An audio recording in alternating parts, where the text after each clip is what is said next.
hombres por naturaleza biológica, sino hombres del reino. El día de hoy el tema se llama ¿dónde están los hombres? Y aunque vamos a dirigirnos un poquito más hacia los hombres, lo que voy a compartirles el día de hoy son principios bíblicos al final del día que a las mujeres también les van a servir. Si tú eres una mujer que no tiene un varón, que tienes tú que salir a trabajar, no estás excluida de todo lo que voy a decir. Al contrario, va a ser de mucha bendición también, porque Dios es un Dios bueno, un Dios que nos habla a todos. Y quiero hablarle a los hombres porque también es importante que entendamos algo. Hoy los hombres no están siendo hombres del reino. No sé si vieron, pero son 10 puntos los que nos marcan aquí en este videíto. Todos esos puntos son principios bíblicos que se extienden en estos 10 puntos. No voy a hablar de los 10 puntos, eso ya lo haremos en algún congreso de varones. Pero si tú eres varón y los estuviste leyendo, o tu esposa tienes un hijo varón y los estuviste leyendo y dijiste el 1 sí, el 2 no, el 3 tampoco, el 4 menos, 5 menos, 7 no entendí, 8 no, quién sabe, 9 y el 10 a lo mejor sí. O si tú varón los hiciste, y como les dije en la mañana, a lo mejor tú estás en el de conquistando las finanzas. No, pastor, yo cumplo la palabra de Dios al pie de la letra. ¿Cómo, hijo? No hago tesoros en la tierra. Conforme a la palabra no tengo ni un peso. No. Estamos hablando de las finanzas que tenemos que conquistar, de otra cosa. Entonces no saquemos la Biblia de contexto. Realmente operemos bajo el poder de la palabra de Dios y vamos a buscar y a preguntar ¿dónde están esos hombres? ¿Dónde están esos varones? Y las mujeres seguramente están muy contentas porque es una contestación a sus oraciones de que un día le hablaran a los varones, ¿cierto? Amén, exactamente, amén. Sí, ya les hace falta, sí, también de las mujeres luego voy a hablar.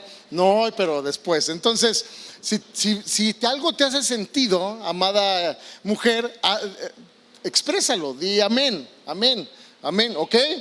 Entonces, hago esta aclaración porque vamos a hablar de repente un poco rudo, un poco brusco, pero no descordial ni grosero, pero pues a los hombres a veces hay que hablarles así, ¿no? ¿Cierto o falso?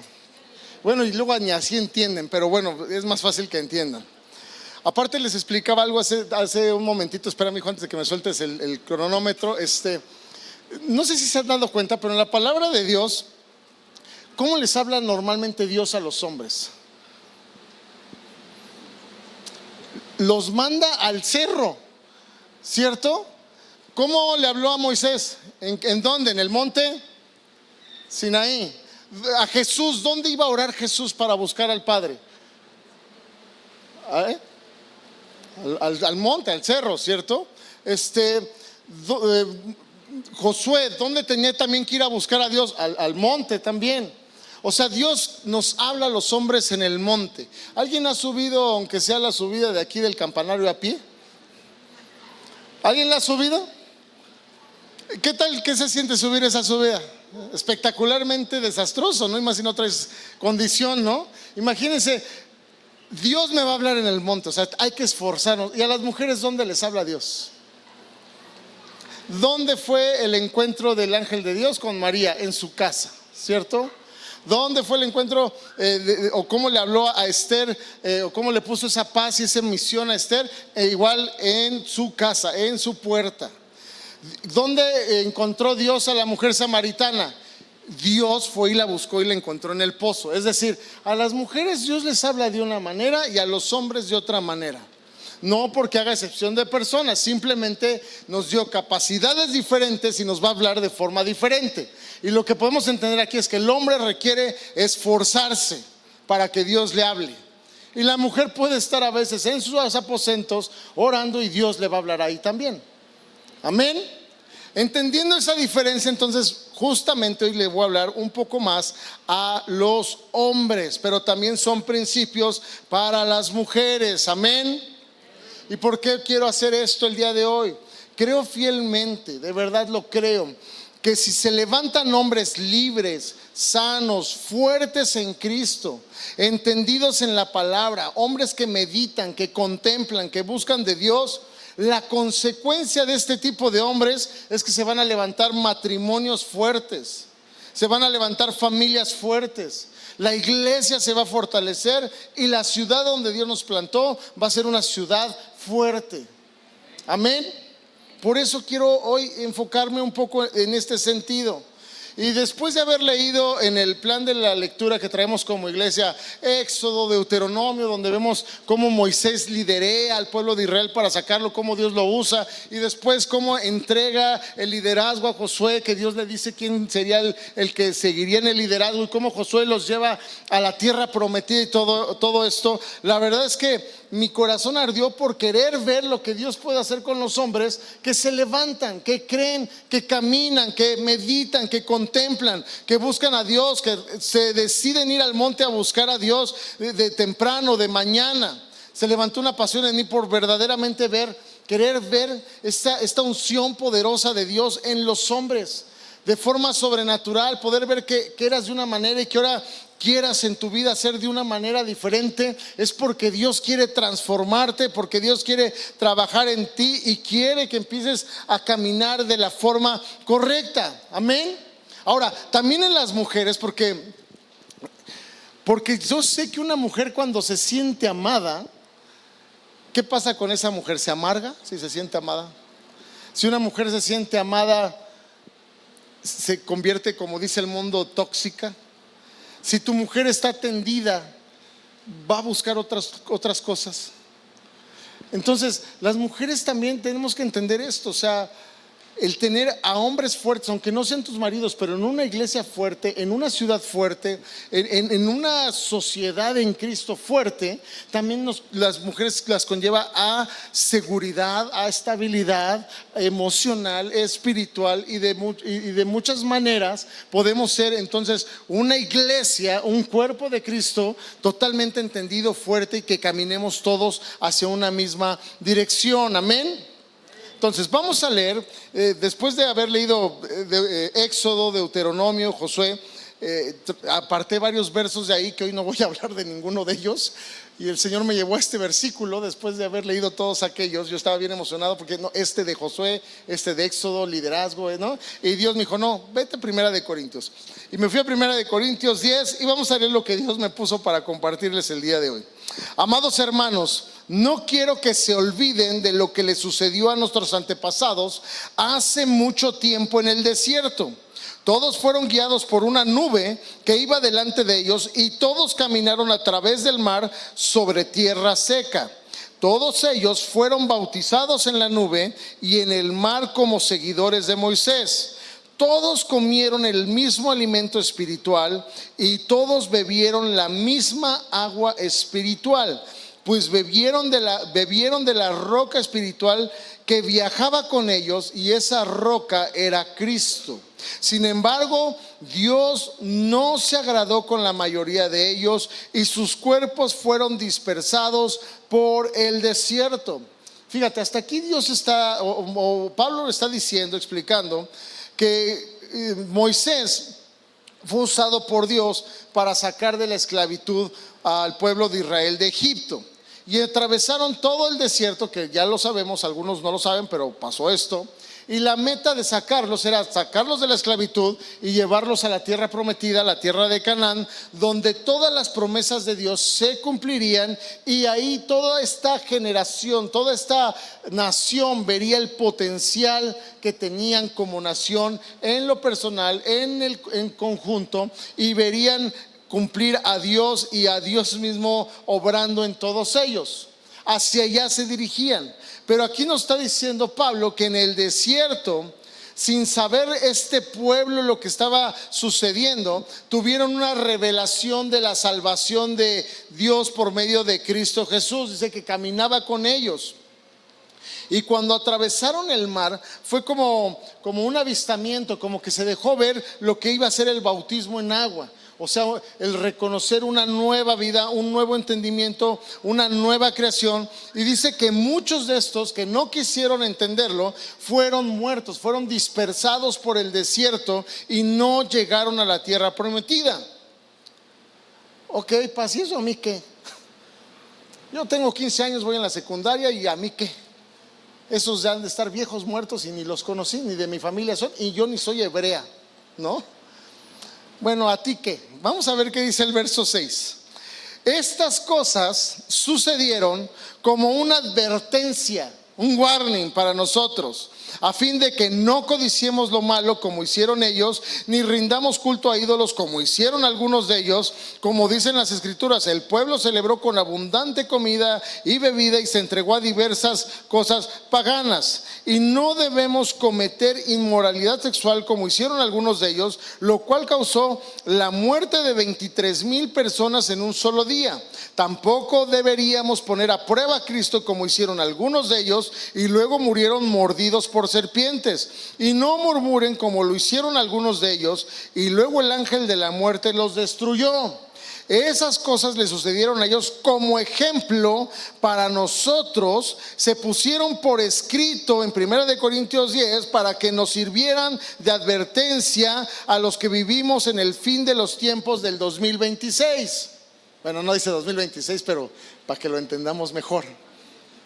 O sea, ¿a ti qué? Pues es un recuerdo de parte de Dios para que no se nos olviden todas estas cosas, para que nos mantengamos en el camino hacia la tierra prometida y que no acabemos dispersos ni muertos ahí en el camino y sin dirección, sin rumbo y con vida hecha pedazos y muerte eterna y un destino fatal. Para eso está escrito. ¿A ti qué? Todo tiene que ver contigo y conmigo. Esto es enseñanza fresca, actual, para cada uno de nosotros, para los fines, los que vivimos en el fin de los tiempos, 2026 y más. Cuando leamos esto en el 2027 vamos a decir lo mismo, y en el 2027, porque es actual, es reciente. Ahora, también esto ¿qué tiene que ver con y dónde están los hombres? Vamos a plantearlo de esta manera. Déjame preguntarte, ¿todos aquí alguna vez fueron adolescentes o hoy son adolescentes? No me digas, no, yo nunca fui adolescente. No, todos pasamos por la adolescencia. ¿Ya te ubicaste en ese momento de tu adolescencia? Granitos, acné, si te tocó la época de Flans así con una cascada de cabello aquí así, ¿no? Sí, bueno, ya te ubicaste. Todos fuimos adolescentes y tus papás de una u otra manera te enseñaron lo que era bueno y lo que era malo. A su modo, a lo mejor no bíblico, a lo mejor sí, pero te enseñaron lo que era bueno o lo que era malo. Y aún tú sabiendo, o sea, estando consciente de lo que tus papás te enseñaron que estaba mal si lo hacías, de todos modos lo hacías. ¿Y por qué lo hacías? Pues por presión de los amigos, de los cuates, por pertenecer a un grupo en específico de amigos, o porque te gustaba lo malo que estabas haciendo, o solo por llevarles la contraria tú hacías lo malo. Ya se ubicaron en esa época de adolescencia, juventud de como 18 a 25 si no eras adolescente, pero tú traías toda esta cultura de rebeldía y aún sabiendo lo que era incorrecto, no querías dejar de hacerlo. No andes con y ahí andas. No andes con esta y ¿cómo no? A mí díganme dónde dice que no.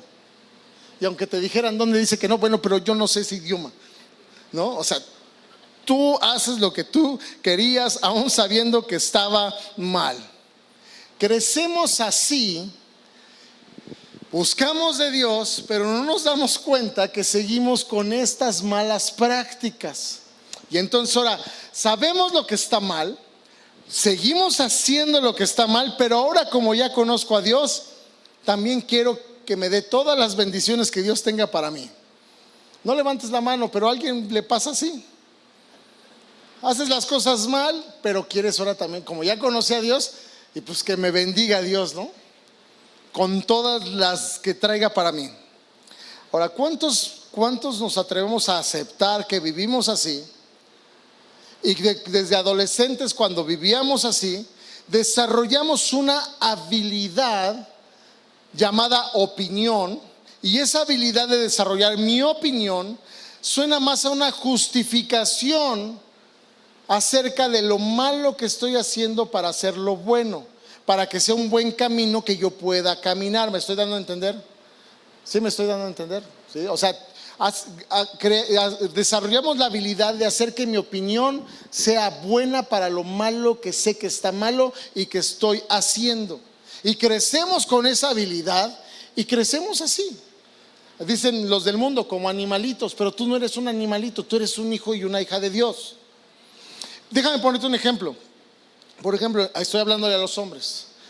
La mayoría de los hombres tristemente hemos visto pornografía, caímos en ese pecado y nos introdujo un amigo o a través de revistas, a través de películas, de videos. Y esto de la pornografía se nos convierte en un hábito que, aunque sabemos que está mal, no queremos dejarlo. ¿Por qué? Porque tal vez nos causa un placer, porque nos gusta lo que estamos viendo, o porque nos conecta con los amigos y tenemos esa conexión de platicar en este círculo vicioso de muerte que se genera. Y nos sentimos cómodos matándonos los unos a los otros, el espíritu, nos sentimos cómodos destruyéndonos los unos a los otros, y eso que somos muy buenos amigos. Y aunque sabemos que está mal, ahí sigues. Lo mismo pasa con el alcohol, lo mismo pasa con las drogas, lo mismo pasa con el chisme, lo mismo pasa con muchas cosas. Hay familias que se aman tanto que acaban destruyéndose por el alcohol, por muchas cosas. Y aunque sabemos que está mal, conectamos, pero conectamos a muerte, no conectamos a vida. En la iglesia lo que buscamos es justamente sanar esas partes y conectarnos a vida, tener una relación en vida, una relación que vivifique el espíritu, amén. Y es lo que buscamos estar sacando de nuestro aprendizaje, desaprender todo lo que con nuestras opiniones justificamos para caminar de una forma equivocada, creyendo que caminábamos de la forma correcta. Porque cuando hacemos eso desarrollamos justamente eso, una justificación correcta para todo lo malo que hacemos. Por ejemplo, en la pornografía tú lo justificas, yo lo justifico, todos lo justificamos. Bueno, ver mujeres desnudas no debe estar tan malo, pastor, si no Dios las hubiera hecho feas. O sea, la culpa la tuvo Dios, ¿no? Dios nos hubiera dado puros troncos para no volverlos a ver. Pero las hiciste guapas, ¿no? Las hiciste atractivas. Nos gusta lo que vemos. Y entonces justificamos como, bueno, si Dios no hubiera querido que nosotros nos atrajeran, las hubiera hecho feas. Pero acuérdate que el pecado entró, y lo primero que entró, que fue vergüenza. Se dieron cuenta que estaban desnudos y lo primero que hicieron fue taparse. Fue una consecuencia del pecado. Y entonces buscamos la forma de, con nuestra opinión, hacer que lo malo que estamos haciendo sea bueno, ¿no? ¿Te acuerdas de los refranes de la abuela? Pues mi abuelita me decía que Dios me amaba como fuera. Yo soy un cuate pornógrafo y así me ama Dios. Porque mi abuelita me lo enseñó y así es. Y mi abuelita era de las que estaban cerca de Dios, ¿no? Y ahí andas diciendo cuánta cosa con tal de justificarte. Y luego me encanta esta. Además, pues no le hago daño a nadie. Esa es diabólica. Y sale como veneno, ¿no? Pues no le hago daño a nadie.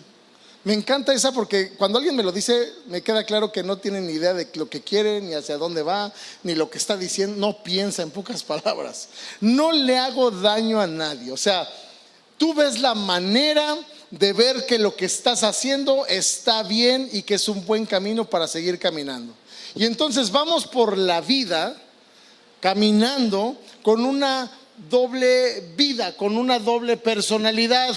La que demostramos, como dice el dicho, ¿no? Farol de la calle, oscuridad de la casa. Eres uno de una forma, en el trabajo eres otra, en tu casa eres otra. Y vamos con esta doble personalidad. Y cuando caminamos con una personalidad, yo te pregunto, entonces, ¿quién eres? ¿Quién eres? ¿Quién eres? ¿Eres el del trabajo? ¿Eres el de la casa? ¿Eres el de los amigos? ¿Quién eres? Y te digo una cosa, es triste, pero ya no sabes ni quién eres. Ya no sabes ni quién eres, ni qué quieres, ni hacia dónde vas. Solo vives un día a la vez, y no porque sea muy bíblico, sino porque no sabes cómo vivir con un objetivo, con un plan de vida, con una estrategia, con una esperanza de parte de Dios, con un propósito de parte de Dios. Y entonces fíjate, cuando no sabemos quién eres, caemos en otro error. Empezamos a mentir. Cuando éramos adolescentes, ¿cómo mentías? Voy a la esquina por unas tortillas. No te ibas a fajonear ahí con tu novio. No ibas a las tortillas. Así se decía antes, ¿no? Los que no han usado esa palabra, así te ibas a fajar, ¿no? no los pantalones. O sea, y mientes. Y si te preguntan, oye, ¿por qué les mientes a tus papás? Es que los amo tanto que no quiero lastimarlos. O sea, la mentira ahora es un acto de amor. Fíjate cómo vamos distorsionando nuestra vida así de fácil, así de sencillo, lo que es la palabra de Dios. Ahora la mentira, que es un pecado, lo convertiste en tu opinión, en tu verdad, que es un acto de amor para no lastimar a los que amo. Por eso les miento. Los amo tanto que no los quiero ver sufrir y mejor les miento. Qué buen acto de amor. Totalmente contrario a la palabra de Dios, pero qué buen acto de amor es como acariciarte, ¿no? La herida y decir, yo estoy bien y no le hago daño a nadie.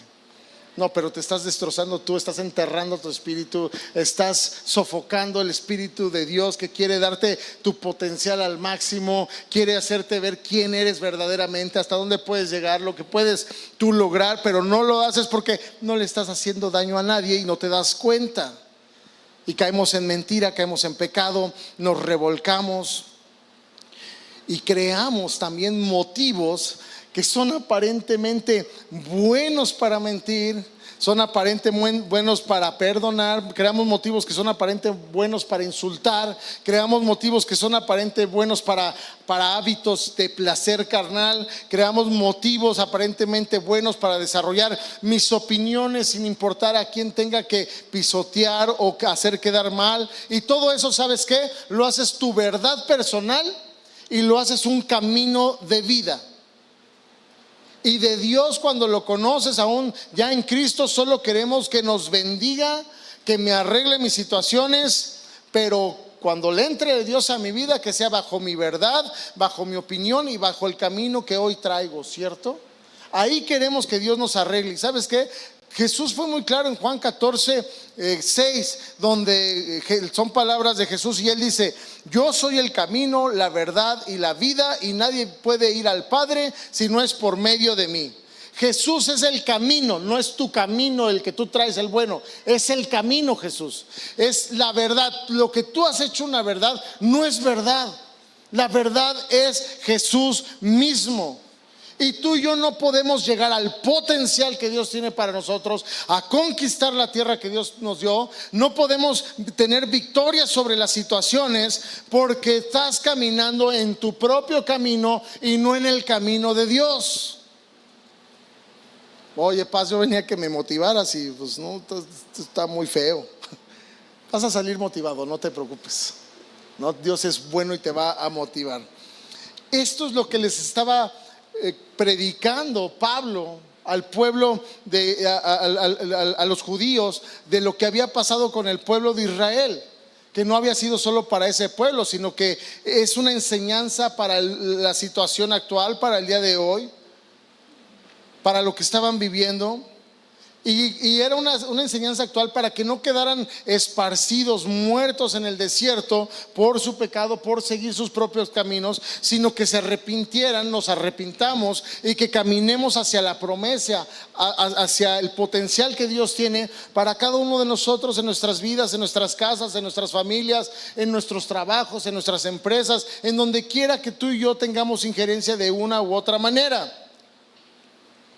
Dios nos trajo hoy aquí para que entendiéramos que la promesa y el potencial que Él tiene para nosotros, Él lo quiere cumplir, pero es en los caminos de Dios. Jesucristo es el camino. Amén. Ay, Paz, no exageres, porque aunque yo haga lo que quiera, Dios me sigue amando, ¿no es cierto? Sí te sigue amando, pero hombres de verdad andan en los caminos de Dios. Amén. Y claro, Dios te va a seguir amando aunque tú hagas lo que quieras, aunque sigas decidiendo mal, aunque no quieras ser transformado, aunque no quieras esforzarte. Porque ¿sabes qué? El pecado no limita el amor de Dios, por eso Dios te sigue amando. Tan fue así que aun siendo pecadores mandó a su Hijo a morir por ti y por mí en esa cruz. Amén, para hacernos libres y darnos vida eterna. El pecado, entiende esto, amado, lo que limita es tu potencial, es tu conquista, es tu victoria, es tu personalidad, es tu identidad. El pecado no te deja ser quien tienes que ser, quien debes de ser, quien puedes ser, quien Dios pensó cuando te trajo a esta tierra. El pecado nos tiene totalmente amarrados. Por eso la pregunta es: ¿dónde están los hombres del reino que quieren soltar el pecado y empezar a caminar en victoria y en conquista? Amén. Mira, déjame tratar de poner esto más claro. Hace un tiempo yo veía a los adultos de 30 como señores. ¿A alguien le ha pasado? Después uno cumple 30 y dice: qué chavos están los de 30, ¿no? Y yo escuchaba esas historias de terror que luego se quedaban doblados, ¿no? Que lavando el coche y se quedó doblado. Dije: no, gente vieja, ¿no? Como a los 30 me quedé doblado, amor. Y se siente horrible. Resulta que tengo una hernia discal, bueno, en ese entonces que me dobló y ya no me pude regresar, me dolió horrible. Y fíjate, aunque no era, y mientras más fui creciendo, como ahorita a los 33, en esos años de vida que tengo, pues me sigue doliendo a veces, ¿no? Y entonces me tuve que ir a hacer una tomografía, ya después de unos años que, aparte los hombres somos bien diligentes, ¿no? Me duele, voy al doctor. No, me duele y pasan años, ¿no? Y así me pasaron como 3 inmovilizaciones hasta que mi mujer ya me inyectaba bien padre, o sea, ya inyección, pero después resulta que cada vez era más doloroso y más doloroso y más doloroso. Entonces tuve que ir al doctor, me hicieron una tomografía, que por cierto no cabía en el hoyo ese, tuvieron que hacer ahí, fue horrible. Pero bueno, cuando entré a eso, resulta que no tenía una hernia ya, tengo 5, el día de hoy tengo 5 hernias discales. Y 2 de ellas son peligrosas, por así decirlo. Y cuando me hicieron la tomografía, fuimos con un doctor, y el doctor lo primero que me dijo: oye, Eric, ¿sabes qué? Ya no puedes hacer ejercicio. Los que me conocen que me encanta hacer ejercicio, hemos hecho ejercicio toda la vida, bici de montaña, gimnasio, muchas cosas, ¿no? El tema es, me dijo, todo lo que te gusta ya no lo puedes hacer porque todo es de alta presión para la espalda baja, que es donde tienes, de las 5, 4 están ahí y una está más arriba, ¿no? Y dije: ¿cómo que no voy al gimnasio? ¿Estás loco?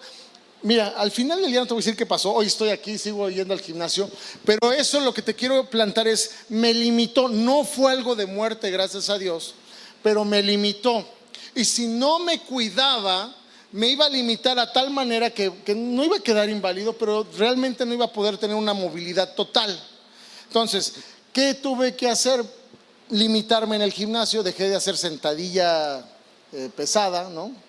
En sentadilla libre, que es la que te pones ahí, te metes, y era de los clásicos cargadores del gimnasio que le metía 3, 4 discos de cada lado.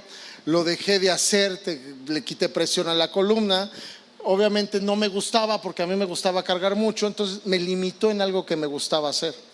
Me limitó en la vida, porque ahora me tengo que meter en los coches como si todos fueran Ferraris, sea el coche que sea, porque primero tengo que meter las pompas, después sentarme y después meterme. Ya no como se mete uno normalmente. ¿Por qué? Por la mugrosa hernia. O sea, no estoy muerto, pero me limitó en mi vida.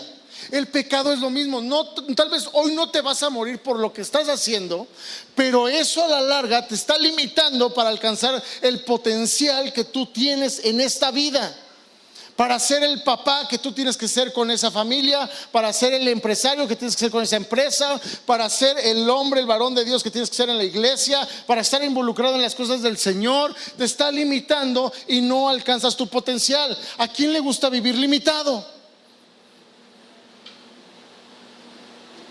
Te estoy hablando de algo físico, pero el pecado es peor que algo físico. Peor. Como sea, yo puedo ver que ya no me puedo sentar de una manera, de otra, no puedo estar parado mucho tiempo. Cuando acompaño a mi mujer a que se escoja algo, tengo que sentarme, ya no puedo aguantar todo el tiempo caminando porque me duele. Y es horrible. Y no me gusta estar así. Pasi, ¿por qué no te operas? Porque si me opero de verdad no puedo hacer nada. Y este doctor me dijo: al final, como eres un cuate que hace ejercicio, de todos modos vas a volver a hacer ejercicio y va a ser peor. No te operes, cuídate. En el caso espiritual no es de cuidarse, es de tomar una decisión radical. Es de decir: no más eso. Yo voy a cambiar, a transformarme y a arrepentirme y a caminar en los caminos del Señor. Amén. Aunque no me esté matando hoy, el pecado me va a acabar matando espiritualmente, primeramente espiritualmente. Y después físicamente, seguramente también. Entonces tenemos que entender esto. ¿Cuántos queremos alcanzar el potencial de Dios? Si tú eres mamá, ¿cuántos quieren que sus hijos alcancen el potencial de Dios? Si tú eres mamá y no tienes hijos varones, ¿cuántos quieren que su hija escoja un buen varón de Dios y no un alacrán del norte?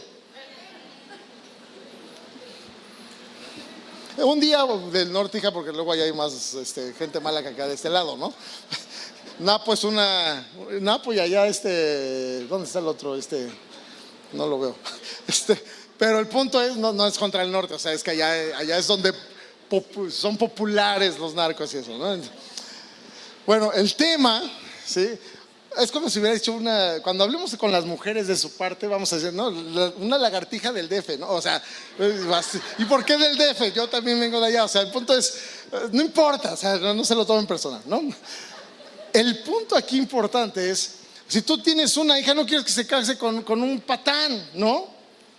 Que un hombre del reino, un hombre que mira, ¿por qué? Porque si el hombre tiene un compromiso con Dios, ten por seguro que tu hija va a ser amada, respetada, querida, guiada, orientada, va a tener propósito, esperanza, va a tener broncas, pero van a tener a dónde recurrir, y ese dónde recurrir es un Dios poderoso que puede poner en su lugar a cualquier patán, a cualquier persona, a cualquier cosa.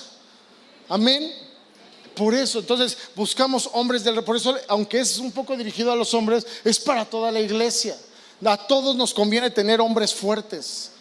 A todos nos va a bendecir tener hombres fuertes, hombres de verdad. Y un hombre fuerte no se conforma con un matrimonio más o menos, ¿eh? Un hombre fuerte, un hombre del reino no se conforma con un trabajo que hay vapas, hay más menos. Un hombre fuerte no se conforma con aquí voy cambiando poco a poquito. Poco a poquito. Mira, antes decía 50 groserías, ahora nada más digo 2 albures y 3 groserías. Ahí la llevo, no me presiones porque reviento. No, eres varón, revienta. Dice la palabra o sea, no lo dice directamente, pero los hombres del reino bajo presión son aún mejores. ¿Por qué? Porque es como el aceite de oliva. Bajo presión es cuando sale el aceite de la unción, ¿cierto? Entonces bajo presión somos mejores. Entonces sí presiónate por cambiar, sí presiónate por hacer las cosas diferentes, por ser un hombre del reino, por avanzar, porque un hombre del reino no se conforma con hay más o menos, con hay medio bien, un día mal, pero ahí vamos, no te conformes. Amén. No busca, tenemos que buscar el potencial de Dios que Dios ya destinó para nosotros, que te puso las capacidades para alcanzarlo, que te ha puesto en tu nariz los medios si no los ves. Y sabes, Dios no se cansa, te los va a volver a poner porque te ama, pero tú tienes que estar listo para agarrarlos. Y Pablo aquí en 1 Corintios, por eso me mandó Dios a Pablo primeramente, porque antes de querer compartir el liderazgo de Josué y de Moisés, tenemos que ver lo que nos está limitando, lo que no nos deja ser o no llegar a donde tenemos que estar y ser esos hombres que se pregunta, Dios, ¿dónde están? Y Pablo aquí habla de 5 pecados que todos los días, ahorita lo vas a ver,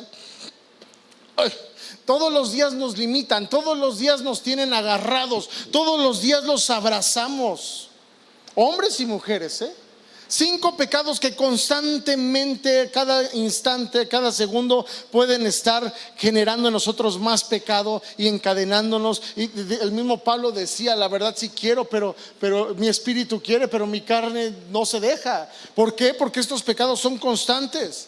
Y quiero mencionarlos, no te estoy juzgando, no me voy a juzgar, a manera de evaluación, a una manera de entenderlos y no de condenación. Así que si tú entras en los 5 de forma fuerte, no te estoy juzgando. Amén. Es que el pasado habló todo mal de mí. No, es entenderlos para que no caigamos, para que estemos alertas. Amén. Es como cuando te digo, oye, abusado porque en la cuadra están asaltando. Ese día ya no llegas así, que buscas en la bolsa, te quedas ahí ese día están asaltando, ¿qué haces? Cierto o falso, volteas, te salen ojos hasta en la nuca. Va el de los tamales, no vaya a ser un secuestrador, mejor me espero con el pie en la acelerador, ya que se pasa, ¿a poco no? Para eso quiero que los entendamos, para que estés alerta. Amén. Y fíjate, aquí en 1 Corintios 10, en el verso 6, el primer pecado que menciona Pablo dice: esas cosas sucedieron como una advertencia para nosotros, a fin de que no codiciemos. Primer pecado en el que vemos tú, yo y todos: codicia. Codicia también significa lujuria. Y codicia y lujuria quieren decir buscar mi satisfacción.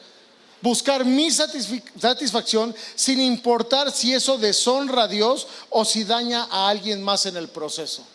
Eso es codicia. Ahora les quiero poner un ejemplo de extrema codicia. Extrema codicia es las personas que secuestran a niños para venta de órganos. Codicia. Personas que secuestran niños por placer sexual. Codicia. Secuestradores que solo por sentirse poderosos secuestran y destruyen familias. Codicia. Ay, paz, yo no estoy en ninguno de esos, gracias a Dios. Te puse el extremo, dije un extremo de codicia. Pero codicia también sucede cuando ves que tu vecino acababa de cambiar de coche y ya lo volvió a cambiar. Codicia ha de ser narco, ha de ser un tranza, ha de ser guachicolero. Codicia, todas las que te dije son codicia. Es que mira, el vecino ya cambió de mujer, pues al sí Dios lo ama. Codicia y aparte estupidez. O sea, hay mezclas fuertes, ¿no? Codicia. Ves al vecino que ya está pintando la fachada y ves la tuya y se está cayendo, y lo primero que sientes es: desgraciado. Codicia. O lo disfrazas: qué bueno que lo probé, Señor, ¿no? Sí, pero con ese modo es codicia. La codicia entra por todos lados. Por todos lados nos entra codicia. Entre empresas. Recuerdo que cuando pusimos el primer negocio, el otro negocio nos tiró hasta con la toalla. No, es que allá hasta pulgas hay. ¿Dónde hay pulgas? O sea, codicia. Cuando tú abres un negocio y abren otro, no lo codicies. Tú deberías de tener la seguridad de que Dios está contigo, aun cuando te pusieran 50 negocios iguales a los tuyos. Ay, gracias. Aunque te pusieran 50 alrededor, tú estás con el Señor, ellos no. Codicia. Codicia entre hombres. Mira, ese está más mamey que yo, y eso que yo voy toda la semana. Codicia. No, es que mira, se mete chocho, no puede ser. Yo llevo 10 años y él lleva 3 meses. Codicia. ¿Ya ves cómo la codicia está a tiro de piedra? A donde quiera que voltemos hay codicia. Codicia. Entre familias hay codicia. Entre la iglesia hay codicia. Entre esposos hay codicia. ¿Cómo? Sí, hay codicia entre esposos. Pero acuérdate de algo: el amar siempre va a dar y la codicia siempre va a quitar. Cuando algo te quita es porque estás codiciando, y el amor siempre da. ¿Por qué? Porque en los caminos de Dios, no en tus propios caminos, no en tu propia opinión, en los caminos de Dios somos bendecidos para bendecir. Por eso el amor da, no quita. La codicia quita cuando no andas en los caminos de Dios y solo quieres quitar, y solo ves lo que no tienes, y solo ves lo que no puedes, y solo ves lo que no está pasando, y solo ves todo lo que no estás consiguiendo. Todo eso es codicia. No dejemos que nuestra propia opinión disfrace nuestra codicia en la vida para creer que estamos bien. Amén. Segundo pecado, para irnos no tan lento y rápido. Hemos hablado mucho de este pecado, y dice en el verso que sigue, dice: y no debemos, uno antes, codicia lo malo, ni rindamos culto a ídolos como hicieron algunos de ellos. Los ídolos, hemos hablado aquí mucho de los ídolos. Para hoy hacerlo de una forma más práctica, ¿qué es un ídolo? Nada más para recordarlo. Un ídolo es un sistema de valores, por así decirlo, o de valoración, donde estimamos para nosotros una devoción o una adoración o un enfoque o un involucramiento de nuestro tiempo, de nuestros recursos a algo o a alguien, que lo hacemos más importante que nuestra adoración, que nuestro involucramiento del tiempo y recursos a la adoración de Dios. ¿Se entiende eso? Un ídolo puede ser cualquier cosa. Hay gente que tiene de ídolo el dinero. Hay gente que tiene de ídolo a la familia y ponen primero a la familia. Hay gente que tiene de ídolo el fútbol, ¿no? Prefieren estar en el fútbol que estar el domingo en la presencia de Dios. Idolatría. Oye, pasa es que nunca ha venido mi familia no sé, de Japón, y van a estar 15 minutos en Querétaro. ¿Qué eliges? La familia, ¿verdad? No, es ídolo. Es ídolo. Es el día que tú le apartas al Señor, debería ser inamovible. Venga quien venga, pero va a venir Ricky Martin. No, venga quien venga. Venga quien venga. Pasa es que me regalaron boletos para la Fórmula 1. La salvación es eterna. Cuídala. Amén. Hay hombres que sacrifican a su familia en su altar del trabajo. Tienen de altar no a Dios, al trabajo. Y en ese altar se postran, adoran al jefe, adoran los números, adoran su puesto, adoran su pago, adoran el aguinaldo, adoran el bono, y están adorando el trabajo y su opinión y su verdad y su justificación y el camino que están siguiendo es de esta manera: todo lo hago por mi familia, para que estén bien, para que no les falte nada, para que no vivan lo que yo viví. Pero ¿sabes qué? Cuando tú pones ese ídolo delante antes que Dios, pierdes tiempo para tu familia, pierdes calidad para tu familia, pierdes los tiempos de platicar, acabas desconociendo a tu esposa, acabas sin conocer a tus hijos ni las necesidades de tus hijos. No lees, no oras, no meditas, no contemplas porque no tienes tiempo, porque el altar del trabajo se está consumiendo tu vida. No te involucras en la iglesia porque no tienes tiempo, siempre es trabajo. Y como esos ídolos hay muchísimos. Aún los pastores podemos tener como ídolo el ministerio, Venimos a servir y puede ser un ídolo porque ya no servimos a Dios. Porque esto no se trata de hacer, se trata de ser delante de Dios. Se trata de ser, no de hacer. Lo importante no es conocer de Dios, es conocer a Dios. Lo importante no es que sientas a Dios, lo importante es que tengas una relación con Dios. Así que si hoy tienes un ídolo que se llame amigo, ambición, flojera, trabajo, pretextos, celular, redes sociales, cualquier ídolo que tengas, no dejes que ni un día más te robe la relación con Dios y con tu familia. El ayuno que estamos haciendo debería de ser justo para empezar a tirar cualquier ídolo que tengamos. Si te sumaste al ayuno que estamos haciendo de 40 días. Si no, hoy es un buen día para empezar. Vamos en el día 26. Todavía tienes días con nosotros para ayunar en esta cuaresma y en este tiempo que vamos a hablar de la Semana Santa, ahora que esté un poquito más cerca. Tercer pecado que habla aquí Pablo: y no debemos cometer inmoralidad sexual. ¿Qué es inmoralidad sexual? Todo pecado sexual entra en inmoralidad sexual. Ahora hay que definir qué es pecado, ¿sí? ¿Qué es pecado? Son mis caminos, que son los caminos contrarios a los caminos de Dios. Es decir, es violar el estándar de Dios, es violar los límites que Dios me ha puesto. Pecar es ir en contra del diseño que Dios hizo. Si tú ves el diseño para la cuestión sexual, quedó muy marcado y registrado en Génesis 1, versículo 27. Génesis 1, 27 dice: así que Dios creó a los seres humanos a su imagen. A imagen de Dios los creó, hombre y mujer los creó. ¿Cuántos tipos de cosas hay? Hombre y mujer, solo dos. Solo dos. Todo lo que escuches fuera de esto es pecado sexual, inmoralidad sexual. Y luego en Génesis 2, 24 nos dice para qué fue creado el sexo.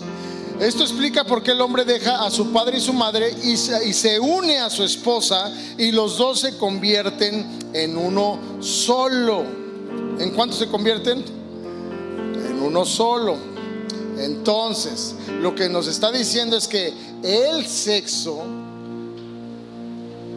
Dios lo diseñó para que sea entre hombre y mujer.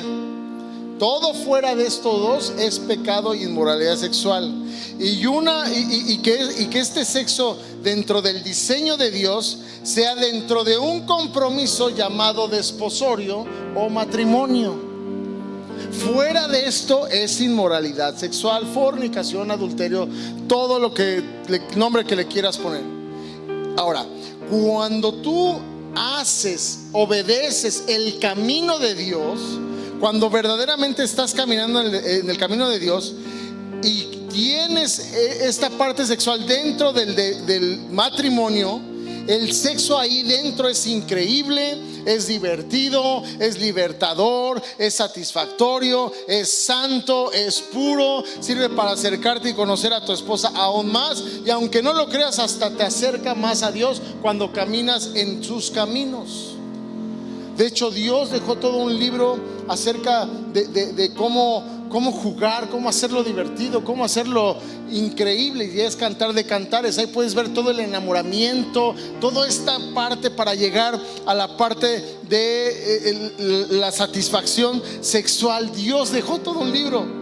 Un regalo tan importante fue merecedor de un libro completo de la palabra de Dios, que es Cantar de Cantares, porque ahí es donde está la bendición en toda la parte sexual. Amén.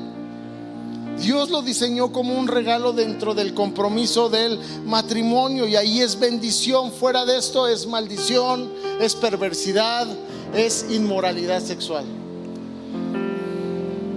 La buena noticia, porque dices, voy paso, o sea, sí está muy difícil, ¿no?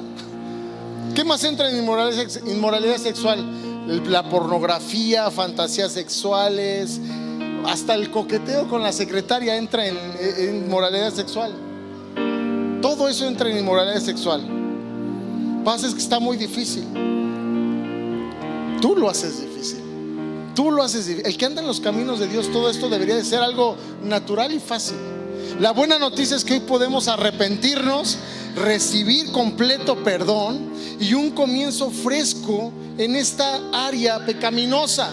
Y cuando digo un comienzo fresco, me refiero a experimentar la sexualidad que Dios nos regaló en el punto correcto, de la forma correcta, y que sea para hoy y para siempre y para todo un futuro. Amén. De eso se trata. De eso se trata. De eso se trata. El siguiente pecado que Pablo les indica aquí, llevamos 3, ¿verdad? Ya nos faltan 2 y son muy cortitos. El siguiente es: tampoco deberíamos de poner a prueba a Cristo, ¿cierto? ¿Cómo es eso de poner a prueba a Cristo? Poner a prueba a Cristo es exigirle a Dios que haga algo en contra de su propia voluntad, o que sea inconsistente con su carácter. Por ejemplo, Pedro, ¿qué le dijo? Tú no tienes por qué ir a la cruz, maestro, ¿se acuerdan? ¿Y qué le dijo Jesús? Apártate de mí, Satanás. ¿Por qué? Porque eres tropiezo para mí. O sea, quería que Cristo hiciera algo fuera del carácter para el cual había sido enviado. Satanás, cuando lo tentó en el desierto a Jesús, ¿qué le dijo? Si te arrodillas delante de mí, te vas a evitar ya todo esto de la cruz, no vas a sufrir. O sea, solo arrodíllate delante de mí. ¿Y sabes por qué hizo eso? Porque estaba tratando de que Dios hiciera algo fuera de sus principios. Eso es tentar a Dios. ¿Cómo sería hoy en tu vida? Eso es interesante, ¿no? ¿Cómo sería esto hoy en tu vida? Por ejemplo, ¿cuántos quieren que Dios los prospere en todo lo que hagan? ¿A quién no le gusta que Dios lo prospere en todo lo que haga? Eso está bien, es un buen anhelo, es un buen deseo. El problema es que tú quieres que Dios te prospere, pero quieres seguir haciendo trampa en el trabajo. Vas a pisotear a quien sea con tal de conseguir lo que quieres, y eso es tentar a Dios, es ir en contra del principio de Dios. Oye, Paz, vete a echarle una orada a mi nueva casa, ¿no? Échale una orada a mi nuevo negocio. Pero por otro lado sigue siendo corrupto, abusivo, desinteresado, cero compasivo. Esto es tentar a Jesús. Eso es tentar a Jesús. Los hijos que deshonran a sus padres en cómo se visten, en cómo hablan, en cómo los insultan, algunos hasta les pegan. Pero eso sí, quieren tener larga vida, salud y mucha lana. O sea, que Dios los bendiga en todo, pero que rompa su principio de honrar a tus padres. Y así busca todo. Vas a encontrar muchos en la Biblia. No tenemos tiempo, pero hay muchísimos más de cómo tentamos a Dios todos los días. Todos los días los tentamos a Dios. Y el quinto pecado del cual habla aquí Pablo, dice en el capítulo 10, el verso que sigue, dice: tampoco deberíamos y no murmuren como lo hicieron algunos de ellos. No murmuren. ¿Qué es la murmuración? Todo tipo de confesión negativa. ¿Qué es murmuración? Todo lo negativo que salga de mi boca. Como que quejarme, criticar, buscar fallas en otros, difamar, rumorear, calumniar, levantar falsos, chismear, decir hasta tonterías, es murmurar. Todo eso es murmurar. Hay hombres que murmuran del jefe, pero eso sí quieren un incremento y un nuevo puesto, ¿no? Hay hombres que murmuran acerca de la iglesia, del pastor, y luego se sorprenden porque sus hijos no quieren saber nada de Dios. Están alejados y vacunados de Dios. La murmuración lleva a muerte. De hecho, aquí Pablo dice: y no murmuren como hicieron algunos de ellos, y luego el ángel de la muerte los destruyó. La murmuración provoca que el ángel de la muerte venga a tu vida. ¿Quién quiere al ángel de la muerte en su vida? Nadie, ¿cierto? Y la murmuración causa que el ángel de la muerte pueda venir a tu vida. ¿Y sabes por qué nos enseña todo esto Pablo aquí? Porque nuestras palabras tienen poder. Y si tus palabras son de insulto, de queja, de grosería, de albures, ¿qué crees que va a ser el resultado en tu vida? Muerte, muerte, muerte. ¿Cómo salimos de todo esto? Es más, ¿quién anhela salir de todo esto? Hay que arrepentirnos. Ahora déjame decirte rápido qué es arrepentimiento. Arrepentimiento no es no lo vuelvo a hacer, ahora sí ya pasé, esta vez ahora sí va en serio. No, eso es una intención, y las intenciones no causan nada en nuestras vidas. El arrepentimiento es reconocer que los caminos que estoy caminando son mis caminos y no son los caminos de Dios. Los reconozco y quiero subirme a los caminos de Dios. Arrepentirse es ver que las verdades que no son verdades y que yo concibo como verdades solo son mis opiniones y las posibles verdades que el mundo me ha enseñado, pero no son la verdad de la palabra de Dios, de la palabra de Jesús. Arrepentirse es darse cuenta que la mejor vida no está en lo que tengo, la mejor vida no está en lo que conquisto, la mejor vida está en Cristo Jesús. Amén. Arrepentirse es reconocer que aunque la mejor fiesta se vea en el camino ancho, reconozco que ese camino me lleva a perdición. Y aunque el camino angosto se vea aburrido, es el camino que me va a llevar a verdadera satisfacción, a verdadero gozo, a verdadera alegría, a un lugar seguro y a una vida eterna. Eso es arrepentimiento. Pablo nos enseña en 2 de Corintios 7:10, ahí adelante del que estamos. 2 de Corintios 7:10, fíjate: pues la clase de tristeza que Dios desea que suframos nos aleja del pecado y trae como resultado salvación. No hay que lamentarse por esa clase de tristeza, pero la tristeza del mundo, a la cual le falta arrepentimiento, resulta en muerte espiritual. ¿En muerte qué?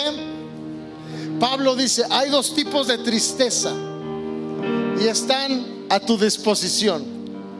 El primer tipo de tristeza, ¿o cuál es la diferencia de estas tristezas? En el primer tipo, la tristeza que aquí Pablo dice que Dios trae, es la tristeza que puedes sentir por no estar caminando en los caminos de Dios y estarte perdiendo el potencial para el cual fuiste creado.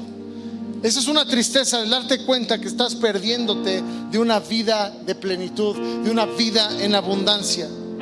Y esta clase de tristeza, ¿sabes qué trae a tu vida? Arrepentimiento, arrepentimiento genuino.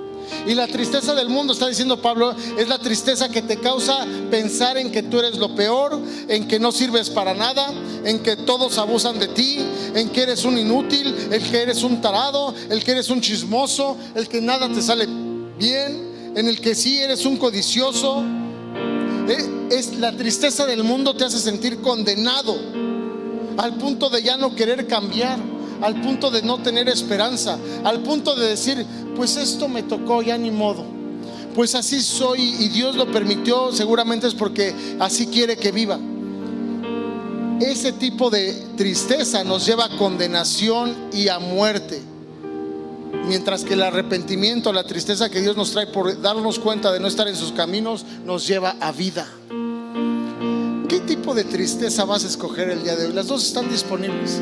Porque puedes irte de aquí y decir: eso no era para mí, el pastor está re loco. O decir: ¿sabes qué? De verdad quiero arrepentirme. Siento tristeza por no ser quien tengo que ser. Siento tristeza por no caminar en los caminos de Dios. Llevo tantos años de cristiano, apenas estoy conociendo a Dios y no estoy donde Dios pensó que yo iba a estar. Y no estoy por su culpa, estoy por mi culpa. Porque no cambio, porque codicio, porque traigo inmoralidad sexual, porque murmuro todo el tiempo, critico, juzgo. ¿Por qué? Porque estos pecados no son de vez en cuando, son de todos los días. ¿Te diste cuenta? Todos los días nos acechan estos pecados. Y sabes, te voy a decir otra mala noticia: la vida todo el tiempo nos va a golpear. Va a estar viendo la manera de golpearnos, de traernos tristeza del mundo, la que nos condena. Y nos desacreditamos todo el tiempo. No puedo, no lo consigo, no pasa, mi esposo no cambia, mi esposa no cambia, mi situación no cambia, no puedo ir, no puedo generar, no puedo hacer, nada me sale bien, fallo todo el tiempo. Y sabes, hoy Dios te trajo aquí para decirte: hay una tristeza buena. Date cuenta de que no estás caminando en mis caminos y camina en mis caminos. Amada iglesia, ponte de pie. Vamos a hacer las cosas diferentes. ¿Qué es hacer las cosas diferentes? Empieza por pedir ayuda. ¿A quién le gusta pedir ayuda? A nadie. A nadie, ¿cierto? Empieza por lo que no te gusta. Pide ayuda. Tal vez nadie te podamos resolver, pero juntos podemos orar por tu necesidad. Tal vez no podamos resolverte la vida, pero Dios sí puede, y podemos estar orando para que Dios te abra nuevamente las puertas y tú tengas el valor y la valentía de subirte a los caminos de Dios. ¿Por qué? Porque hay un potencial para ti que está perdido. Hay un potencial en mí que también he perdido. Hay una promesa de Dios para cada uno de nosotros de agua de vida. Hay una promesa para toda esta iglesia. Y hay una vida eterna por medio de Cristo que Dios nos ha dado. Te pregunto: ¿qué clase de tristeza vas a escoger para tu vida? ¿La tristeza de condenación y de desánimo, o la tristeza de arrepentimiento y decirle al Señor: heme aquí, transfórmame a mí, llévame a plenitud, llévame a lo que tengo que hacer? Sabes, es una tristeza, de verdad es una tristeza, que nos juntamos cada 15 días para orar y en vez de ser más somos menos. Y luego tenemos el cinismo de decir: ¿por qué me va mal? Yo como pastor ya no sé qué decirte, honestamente. O sea, si tú no le preguntas a Dios, no me preguntes a mí. Pero lo que sí sé es que te va a seguir yendo mal, y que si te va bien te va a volver a ir mal, porque se trata de ser consistentes. La idea de que vayamos a orar no es incomodarte y sacarte de tu sueño reparador.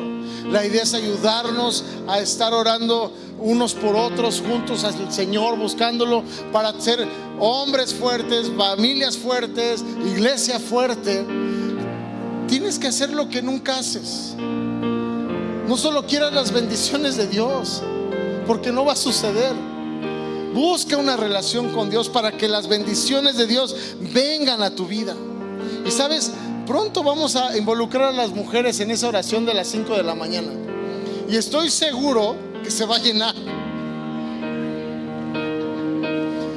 Y lo digo con tristeza y con emoción. No sé si me doy de emoción porque las mujeres a veces son más guerreras que los hombres, y con tristeza porque ¿dónde están los hombres? Dormidos en el altar del trabajo, en el altar del sueño, en la idolatría de la cama, en la tristeza de la condenación, condenados, en la codicia. Ahí están los hombres, bien metidos ahí. Despierta, agua de vida, levántate.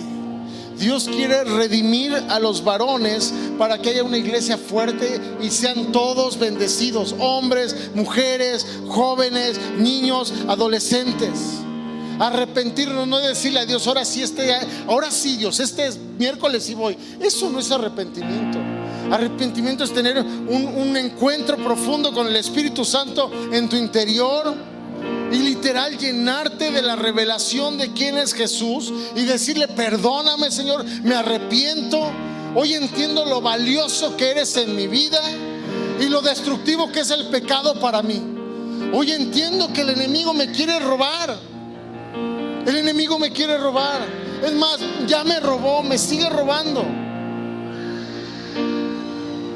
Mira, no te distraigas, eso es parte de no es la niña, es el enemigo usando a la niña gritando.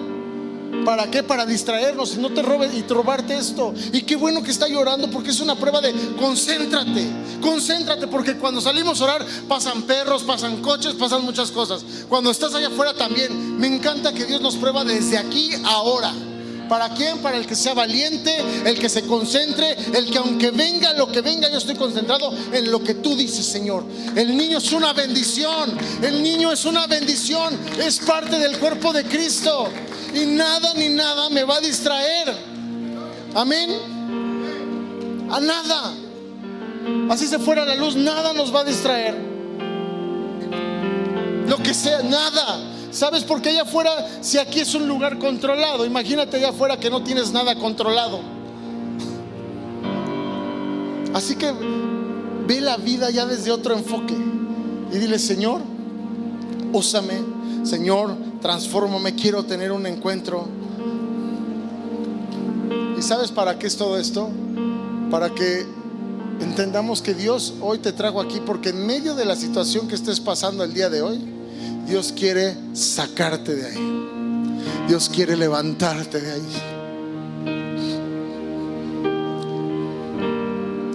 Todo lo que estás viviendo, enfermedad, falta de sanidad, falta de provisión, falta de una relación amorosa, falta de familia, falta de un entendimiento entre tú y tus hijos, falta todas esas faltas, todas esas hoyos que hay ahí y que no han podido tener una solución. Dios quiere usarlas. Cuando tú camines en los caminos de Dios, quiere usarlas para bendecir a otros, para que tú seas bendición a otros, para que el pueblo de Dios ensanche su carpa, ensanche su lugar, para que el mensaje se prolifere por todo el mundo y sepamos que hay bendición y que hay provisión de Dios en todos los aspectos. No te esperes a ser viejito para buscar de Dios. No vuelvas a pensar la tontería de no es mi momento. Esa es diabólico. Si tú has pensado como yo alguna vez lo pensé, no es mi momento de Dios, estaba yo errado, estaba yo descerebrado. Mi momento es hoy, aquí, ahora. Es hoy, aquí, porque mi potencial sale a cada. Yo no quiero alcanzar mi potencial hasta los 60 años que conozca a Dios. Quiero alcanzar mi potencial aquí y ahora. Amén. Si tú estás conociendo a Dios, si tú te alejaste de Dios y hoy estás aquí, no esperes a ser más grande para alcanzar tu potencial. Empieza a alcanzar tu potencial aquí y ahora. Aquí y ahora. Amén. Cierra tus ojos, déjame orar por ti, Padre hermoso, mi Padre de amor.